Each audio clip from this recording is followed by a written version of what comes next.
अस्सलाम वालेकुम, सत श्री अकाल, नमस्ते दोस्तों। कैसे हैं आप लोग। दोस्तों आपको बता दें कि 5-6 बड़ी खबरें हैं जिसके बारे में आपसे बताऊंगा, तो वीडियो को पूरा ज़रूर देखिएगा, बीच में छोड़ के मत भागिएगा। और दोस्तों आपने देखा होगा कि बंगाल चुनाव में खेला होवे था ना, तो अपने यूपी में खेला होई, और होई नहीं शुरू भी हो चुका है। कैसे शुरू हुआ है आपको मैं आगे वीडियो में ज़रूर बताऊंगा, तो वीडियो को पूरा ज़रूर देखिएगा। और एक आप लोगों से खास करके अपील है, रिक्वेस्ट है कि अगर जो आप यूपी में हैं तो बैंक में जा रहे हैं तो मास्क ज़रूर लगा के जाएं, नहीं तो आपको बहुत कुछ भुगतना पड़ सकता है। बरेली वाली खबर तो आपने सुनी ही होगी, उसके मामले में दोस्तों खबर अब ये निकल के आ रही है कि गार्ड को अपने किए पर नहीं है कोई भी पछतावा। एक तो होता है आदमी कि चलो थोड़ा झगड़ा झंझट हुआ, गर्मा गर्मी हुआ तो गलती से चल गया, लेकिन वो गलती से नहीं चला है, वो जानबूझ के चलाया है। उससे लोगों ने ये कहा कि जेल जाना पड़ेगा, तो कह रहा है कोई बात नहीं। आप बगल में देख ही सकते हैं जो कि अखबार की कटिंग है। तो बैंक में जाइएगा भैया तो थोड़ा जो है ना मास्क लगा के ज़रूर जाइएगा, क्योंकि गलती से कहीं और लग गया तो फिर ऊपर ही गलती से आदमी चला जाएगा। ये तो था कि टांग में लगा था तो भाई साहब का बचने का भी चांस बनता है, हालांकि वो भी रेलवे कर्मी थे, तो ऐसे में नॉर्मल आदमी की क्या बिसात है। तो सावधान और सतर्क रहना ज़रूरी है। अगर जो यूपी में है तो मास्क लगा के ज़रूर ही जाइएगा बैंक में, नहीं तो सब लोग को पता है कि लेके तो दरवाजे पे बैठे ही रहते हैं। और वहीं दोस्तों आपको बता दें कि एक मामला निकल के आ रहा है कि काफ़ी अचंभे वाली बात है, और अचंभा भी नहीं भी होगा क्योंकि इस टाइम बेरोज़गारी बहुत है, तो ऐसे कारनामे बहुत देखने को मिलेंगे। गांव के बीच में एटीएम उखाड़ ले गए चोर। तो दोस्तों इस टाइम जो है काम धंधे की बहुत ही किल्लत है, लोगों के पास काम धंधा तो है नहीं, तो ऐसे में यही सब होगा और क्या होगा। बताया जा रहा है कि पूरे एटीएम को ही 4 व्हीलर से लगा के जंजीर से बांध के और खींच के पूरा एटीएम ही लेके चले गए हैं। और अभी जो है उसमें 15 लाख रुपए डाले थे, यानी कि चोरों का नुकसान नहीं होगा। और पुलिस जो है ज्ञान आंकड़ा लगा रही है कि कैसे पकड़े इन चोरों को। दोस्तों ऐसे में आपको पता होगा कि जब मामला बेरोज़गारी पे बढ़ता है तो ऐसे मामले भी बढ़ते हैं, तो सरकार को रोज़गार के ऊपर ध्यान देना चाहिए। और दोस्तों आपको पता होगा कि इस टाइम नए टाइप का एक कोरोना आ गया है जिसको डेल्टा प्लस वेरिएंट कहा जा रहा है।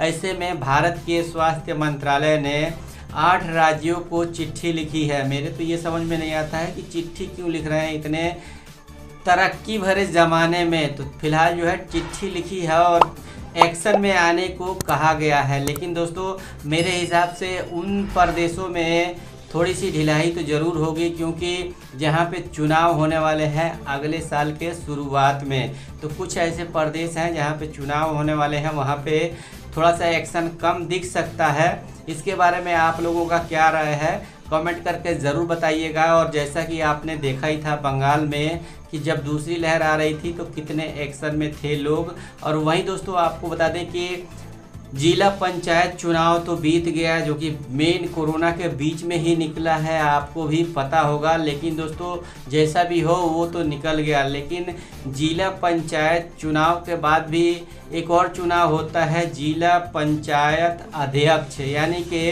जो लोग जिला पंचायत पद पे जीत के आए हैं वो लोग चुनाव करेंगे जिला पंचायत अध्यक्ष का। तो ऐसे में हर ज़िले में एक जिला पंचायत अध्यक्ष भी होता है। तो मामला जो है देवरिया में तो धक्का मुक्की लातम लुत्ती से होते हुए कैसे भी बीजेपी और सपा के प्रत्याशियों ने नामांकन कर लिया है। लेकिन दोस्तों आपको बता दें कि गोरखपुर से जो मामला निकल के आ रहा है, यहाँ पे भाजपा के समर्थकों ने सपा के प्रत्याशी को अंदर ही नहीं जाने दिया, कलेक्टर के मेन गेट पे ही रोक लिया, उनको अंदर घुसने ही नहीं दिया।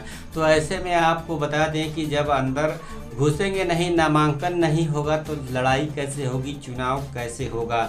और दोस्तों और तो और इसको छोड़ दीजिए, यहाँ पे सपा के प्रत्याशी को तबीयत से बीजेपी के समर्थकों ने पीटा है जी भर के, और उसके बाद से भी दिल नहीं भरा है, तो गाली गलौज भी हुई है, जिसका वीडियो मैं आप लोगों को नहीं दिखा सकता। आप लोग समझ सकते हैं यूट्यूब की गाइडलाइन के खिलाफ है, लेकिन आप तस्वीरें देख सकते हैं कि कितना जो है अभी सोशल डिस्टेंसिंग का पालन किया गया है और मार पिटाई भी हुई है। तो ये इसीलिए मैं कह रहा था कि खेला जो है ना हो गई बस शुरू। अब दोस्तों ऐसे ही आपको देखने को मिलेगा कबड्डी 6 महीने तक, जब तक चुनाव बीत नहीं जाता है। और दोस्तों ऐसे में आप सोच सकते हैं कि कहां से कहां तक लोग नेता ये गिर सकते हैं। जब अपनी बारी आती है तो सोशल डिस्टेंसिंग भाड़ में जाए, क्या मास्क क्या कुछ भी, कोई नियम पालन नहीं। लेकिन एक आम आदमी जब बैंक में बिना मास्क के घुस जाता है तो उस पर गोलियां भी चल जाती हैं। आपने मिसाल देखा ही होगा, वीडियो के शुरू में ही मैंने आप लोगों को बता दिया था। और वो दोस्तों आपको बता दें कि एक मामला ऐसा सामने निकल के आ रहा है कि जैसे आपने देखा होगा कि आए दिन भाई लोग दुबई से सोना लेके आके पकड़े जाते हैं। इसी कड़ी में एक और मामला सामने निकल के आ रहा है कि दिल्ली एयरपोर्ट पे 1.3 kg यानी कि 1 किलो 300 ग्राम सोना मिक्सर ग्राइंडर के बीच में फिट करा के 2 भाई लोग लेके आए थे और उनको कस्टम डिपार्टमेंट ने पकड़ लिया है। तो कहने का मतलब ये है कि चाहे जितना भी दिमाग लगा लो, ओवर सोवर जितना भी लगा लो, लेकिन जो पकड़ने वाले हैं वो भी जो है अपना ज्ञान बुद्धि लगा के पकड़ ही लेते हैं। तो ऐसे काम करने से बचना ही चाहिए। आप लोगों को सलाह मैं यही दूंगा कि अगर जो आप प्रदेश में हैं तो ऐसा ना करें। एक लिमिट होता है लाने का, जितना लिमिट है उतना लेके आएँ, क्यों झमेले में पड़ेंगे और जो है चोरी और चमारी के चक्कर में पड़ने से फ़ायदा क्या है। हालांकि दोस्तों आप समझ सकते हैं कि देश में जो है काम धंधे की सिस्टम जो है इस टाइम काफ़ी जो है नीचे आया हुआ है। कारोबार जो है ठीक ठाक नहीं है। इसी की वजह से जब कारोबार नहीं होता है तो पढ़े लिखे नौजवान भी गलत रास्ते पे चले जाते हैं। तो इसके बारे में आप लोगों का क्या मानना है कमेंट करके ज़रूर बताइएगा। और दोस्तों आखिर में आपसे सवाल करना चाहूँगा कि यूपी में चुनाव है और ऐसे में आपने देखा ही होगा कि बीजेपी के अंदर कलह जो चल रही थी उसको सुलझाने की कोशिश भी की गई है। और बीते दिनों जो है सीएम योगी आदित्यनाथ जी जो कि डिप्टी सीएम केशव प्रसाद मौर्य जी के घर पे भी गए थे। हालांकि बताया जाता है कि सिर्फ 200 मीटर की दूरी है दोनों के घर के बीच में, लेकिन जब मामला बिगड़ता है तो मेलजोल भी हो ही जाती है। वैसे 4.5 साल में तो समय नहीं मिला, लेकिन आखिरी में समय निकालना ही पड़ा, क्योंकि बीच में जो है बड़े लोग भी हैं जो कि मान मनोवल कराने के फिराक में लगे हुए थे। अगर जो पार्टी में गुटबंदी होगी तो वैसे ही पार्टी हार जाएगी। तो इसलिए जो है वैसे ही सर्वे में निकल के आ रहा है, बीजेपी के खुद के सर्वे में निकल के आ रहा है कि 100 से भी कम सीटें हो सकती हैं। तो उसमें तिगड़िम 22 जो है कुछ इधर उधर की करके लोगों को दिमाग पे जो है ऐसा माहौल बनाना है कि फिर से चुनाव जीत सकें। तो इसी क्रियाक्रम में लगे हुए हैं और इसी का नाम दिया जा रहा है खेला हुई। तो इस पे आप लोग जो है क्या सोचते हैं, आप किसको जिताना चाहते हैं, किसके फेवर में वोट करेंगे, कौन सीएम अच्छा रहेगा, कमेंट करके ज़रूर बताइएगा। और मिलते हैं किसी और खबर के साथ। जय हिंद जय भारत, दुआओं में याद रखिएगा।